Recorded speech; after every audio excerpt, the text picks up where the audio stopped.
Welcome.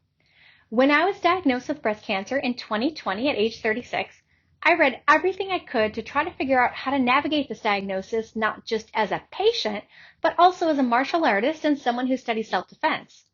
Well, you can learn just about anything on the internet except apparently what it's like to take a throw post-mastectomy. I love martial arts and self-defense training, and that involves hating people, getting hit, throwing, grappling, stick fighting, knife fighting, all the fun stuff we love.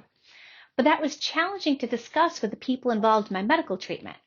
They don't typically get people coming in asking how treatment could mess up their fight club. I didn't find resources that addressed my concerns.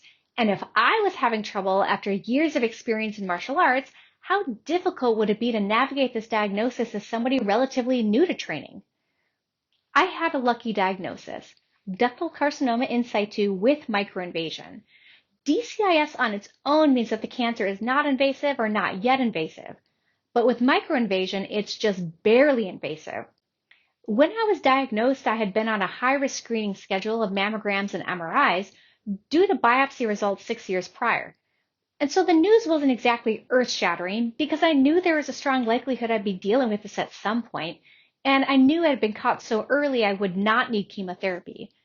But as I met with different providers, I found it challenging to navigate this diagnosis on what felt like parallel tracks.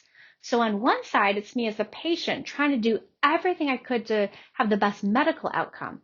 The other track was me trying to balance that with my passions, the stick fighting, the knife fighting, the self-defense training.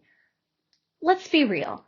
Oncologists may care deeply about us as people, a lot about our experience, but their focus is keeping us alive. That's how they measure their outcomes. It's not on how treatment might impact our ability to swing a sword.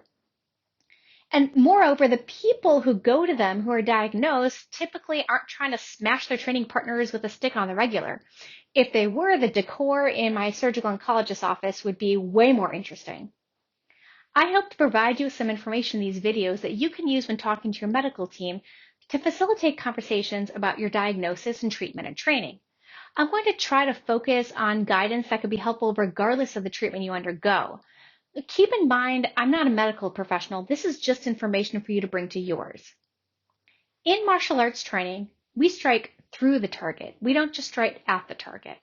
When you're diagnosed with cancer, disease is the target, but beyond that are your hobbies and goals and passions. In this series, I hope to provide you with some information to help you strike through and not just at cancer.